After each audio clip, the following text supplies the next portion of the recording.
တော်ရုံလူတွေလုံးဝမရနိုင်တဲ့ Universal Collector အသစ်ကြီးမကြခင်မှာထွက်ရှိလာတော့မယ်ဆိုတာခေါင်းကြီးသိပြီးသွားပြီလားမသိသေးဘူးဆိုရင်တော့ video လေးကိုဆုံးဖြတ်ချက်ရှိုးရတော့ easily ပဲ hammer let's go အင်းဆုံးအနေနဲ့တယောက်ကဒီလိုမျိုး War Collector ကြီးကိုထုတ်ကြွားလိုက်မယ်ဆိုရင် brother အနေနဲ့နည်းငယ်လေးတော့ရှိန်သွားတယ်ဟုတ်တယ်ဟုတ်အခုကတော့ဒီ War Collector အပြင်ကျွန်တော်တို့တွေဒီမှာမြင်တဲ့အတိုင်းပဲ Universal Collector ဆိုပြီးတော့ Collector တစ်စိမ့်အသစ်ကြီးပေါ်လာတော့မှာပဲဖြစ်ပါတယ်မြင်တဲ့အတိုင်းပဲကျွန်တော်တို့ War Collector ရဖို့အတွက်ကကျွန်တော်တို့ point က2,800,000ပဲလိုတယ်ဆိုပေမဲ့ကျွန်တော်တို့ဒီ Universal Collector ကြီးကိုရဖို့အတွက်ကတော့နှစ်ဆနီးပါးလိုအပ်မှာပဲဖြစ်ပါတယ်မြင်တဲ့အတိုင်းပဲခု10ရာ1000သိန်း point 5သိန်းတောင်မှလိုအပ်မှာပါအဲ့အတွက်ကြောင့်မို့ကျွန်တော်တို့တော်ရုံလူတွေဒီ Universal Collector ကိုရဖို့အတွက်ကတော်တော်လေးခတ်သွားမယ်လို့ကျွန်တော်ကပြောချင်တာဗျာ Okay ဆိုတော့ကျွန်တော်အနေနဲ့ဒီ loading effect တွေဘာတွေဘယ်လိုချင်းနေရှိလဲဆိုတော့သွားကြည့်လိုက်အောင်ဒါကတော့ကျွန်တော်တို့ War Collector banner ပေါ့နော်ဒါပေမဲ့ Universal Collector ရဲ့ banner ကဒီလိုမျိုးသွားတယ်ဆိုတော့ကြောင့်မို့တစ်ချက် show မယ်ဆိုရင်တော့ဖြင့်ကျွန်တော် Zodi ရဲ့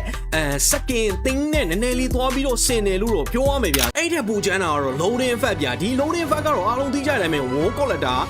ဒီ loading effect ကိုတယောက်ကပြလိုက်ပြီဆိုရင်ဒီငနေက skin တွေအများကြီးပိုင်ဆိုင်ထားတာပြောလိုက်လားဘာညာတာကကိုကြီးကြလိုက်မယ်ပေါ့နော်ဒီတက်ပူမိုက်တဲ့ Collector တစ်စိတ်ကြီးလာမယ်အဲ့ဒီစိတ်ကဘာလဲဆိုတော့ brother တို့အားလုံးမြင်ကြတဲ့အတိုင်းပဲကျွန်တော်တို့Oh my god အနစ်ကြီးရောက်ရေးအနစ်ကြီးဟာ Oh my god ဆိုတဲ့အတွက်ကြောင့်ကျွန်တော် Universal Collector ဆိုတဲ့အတိုင်းပဲဒီတစ်စိတ်ကိုထုတ်ပြလိုက်မယ်ဆိုရင်ကျွန်တော်တို့သိရမှာစက်ကြောဝါလာတွေရောက်သွားသလိုခံစားရတယ်တော်နေပြောလို့ Zodi ရဲ့တင်းနဲ့နည်းနည်းလေးစင်နေလို့ပဲကျွန်တော်ကပြောချင်တယ်ဆိုတော့မိုက်လာလို့ပြောမယ်ဆိုရင်ကတော့မိုက်တယ်ဗျဒါပေမဲ့ War Collector သုံးထားတဲ့အယောင်ကပို့ပြီးခန်းနာသလားလို့ပေါ့နော်ဒါပေမဲ့လည်းသူကလည်းသူကတော့ fine နေတာတော့အမှန်ပဲကျွန်တော်မြင်တဲ့အတိုင်းပဲကျွန်တော်တို့ရဲ့ဘောင်ဘေးနားမှာဂျိုလူတွေပါကောက်ပတ်သွားတယ်ဆိုတော့ကမမိုက်ဘူးလို့လည်းပြောလို့မရဘူးဗျဆိုတော့မို့ဒ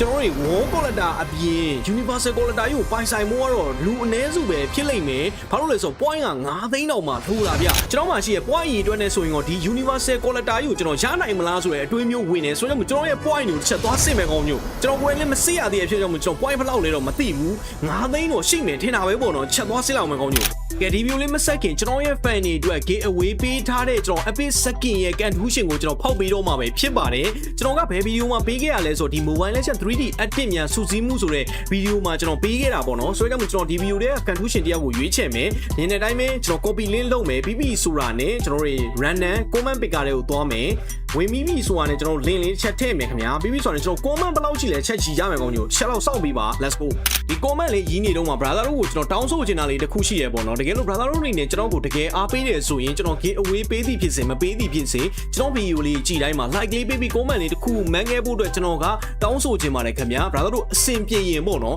တကယ်လို့ဒီထက်ပိုပြီး supporting ပေးခြင်းနဲ့ဆိုရင်တော့ကျွန်တော်ရဲ့ video လေးကြည့်တိုင်းမှာ US UK VPN တွေခံပြီးတော့ကြည့်ပေးရင်လည်းကျွန်တော်ကတော့ပို့ပြီးတော့ time တက်လွန်ပျော်တာပေါ့ဗျာအဓိကတော့အဲ့ဒါပါပဲကဲအားလုံးမြင်ကြတဲ့အတိုင်းပဲကျွန်တော်ရဲ့ comment ကတော့1500ကျော်ကျော်ရှိတယ်ပေါ့နော်ဆိုတော့မို့အဲ့ comment တွေကကျွန်တော် ID man ခိုင်းထားတယ်ဆိုတော့မို့ ID man နဲ့သူကိုကျွန်တော်လိုက်ရှာမယ်ကောင်းမျိုး let's go 1 2 3ကဲဘယ်သူပေါက်မလဲဆိုတာချက်ရှိုးမယ်ဆိုရင်တော့ဖြင့် Okay မြင်နေကြ MLBB လေးတိုင်နီးဘာညာတာကဆိုတော့ကျွန်တော်က ID မှန်းထားတာဖြစ်တဲ့ကြောင့်မလို့မြက်မော်ထွေးဆိုတဲ့တယောက်ကတော့ကျွန်တော်အနေနဲ့မပေါက်တော့ဘူးပေါ့နော်ကျွန်တော်နောက်ထပ်တယောက်ကိုထပ်ပြီးရွေးမယ်ရော့Okay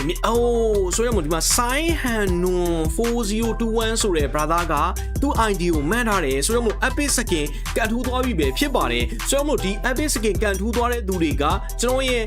description မှာချပေးထားတဲ့ Telegram ကနေတစ်ဆင့်ကျွန်တော်ကိုလာပြီးဆက်သွယ်လို့ရမှာပဲဖြစ်ပါတယ်ပြင်commentမှာလည်းကျွန်တော်ရဲ့ Telegram account လေးချပေးထားမယ်ပေါ့နော်ကျွန်တော် brother ကန်ထူးရှင်ကကျွန်တော်စီလာပြီးတော့ skin လာထုတ်လို့ရမှာပဲဖြစ်ပါတယ်ဆိုတော့မို့မပေါက်တဲ့လူကတော့လာမထုံးနဲ့ပေါ့နော်တကယ်ပေါက်မှာပဲတကယ်လာထုတ်ပေးဖို့ကျွန်တော်ကတိုက်တွန်းခြင်းပါတယ်ခင်ဗျာကဲဆိုရင် brother တို့အနေနဲ့ဒီလိုမျိုး giveaway တွေမှာလည်းပါဝင်ခြင်းနဲ့ပြီးတော့ကျွန်တော်ကိုလည်းအားပေးခြင်းနဲ့ဆိုရင်တော့ brother တို့ရှင်းရှင်းလေးပဲကျွန်တော် video ကြီးမှာမြင် like လေးပေးပြီးတော့ channel လေးကို subscribe ခဲ့ရပြီပေါ့နော်ထားပါပဲဆိုရင်ကျွန်တော်က video ရဲ့ဂျားထဲမှာညက်ပြီးတော့အမဲချိန်မှာ giveaway ပေးမယ်ဘာပေးမယ်ဆိုတော့အမြဲတမ်းပြောလေးရှိရဖြစ်တဲ့ကြောင့် brother တို့အနေနဲ့ကျွန်တော် video တွေကိုသိချကြည့်မယ်ဆိုရင်ကတော့ကန်ထူးတဲ့နေ့ဆိုတော့ရောက်လာမှာပဲဖြစ်ပါတယ်ကဲဆိုရင်ကို Sai Han တို့ရေ epic skin တကောင်လာထုတ်ပေးလို့ရပါပြီခင်ဗျာဆိုရင်ဒီ brother က3ရက်အတွင်းကျွန်တော်စီကိုလာထုတ်ပေးပါ3ရက်ကျော်သွားပြီဆိုရင်တော့ကျွန်တော်ကဒီကန်ထူးရှင်ဟုတ်သည်ဖြစ်စေမဟုတ်သည်ဖြစ်စေကျွန်တော်မပေးတော့ပါဘူးခင်ဗျာဆိုတော့ brother တို့အနေနဲ့ဒီ3ရက်အတွင်းမှာကျွန်တော်ပေးထားတဲ့အချိန်အတွင်းမှာလာရောက်ထုတ်ယူပေးကြဖို့တည်းလဲကျွန်တော်ကမြစ်တာရက်ခံခြင်းပါတယ်ခင်ဗျာအားလုံးမြင်ကြတဲ့အတိုင်းပဲကျွန်တော်ကတော့ War Collector ရထားတယ်ပေါ့နော်ဒါပေမဲ့ကျွန်တော်အနေနဲ့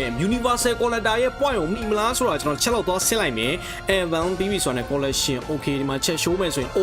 ဆိုတော့ကျွန်တော်ကတော့ ACC လေးရနိုင်နေဆိုတဲ့သဘောကတော့ရှိရဘာလို့လဲဆိုတော့ brother ဒီတောင်းမှမြင်လားမသိဘူး War Collector ဆိုရင်အောက်မှာ point လေးရှိရဗျာကျွန်တော်က6သိန်းခွဲလောက်ရှိတယ်ပေါ့နော်အဲ့အတွက်ကြောင့်မလို့ဘလို့နေကျွန်တော်က Universal Collector လာမယ်ဆိုရင်လည်းတန်ပြီးရမယ်လို့တော့ထင်တယ်ကျွန်တော် brother တို့ရဲ့ point တွေကရောဘယ်လောက်ရှိလဲ Universal Collector ရမယ်ဆိုရင် brother တို့အနေနဲ့ point မိနိုင်လားဒါမှမဟုတ်ဘယ်လောက်လိုလဲဆိုတော့ comment မှာရေးခဲ့ပြီးဖို့ကျွန်တော်ကတော့တောင်းဆိုချင်ပါတယ်ခင်ဗျာကဲဆိုရမဒီနေ့ဗီဒီယိုလေးကဒီနေ့ဒီလောက်ပါပဲဆုံးဖြတ်ကြည့်ပေးရတဲ့တယောက်ချင်းကျေးဇူးအများကြီးတင်ပါတယ်အားလုံးပဲ bye bye ပါ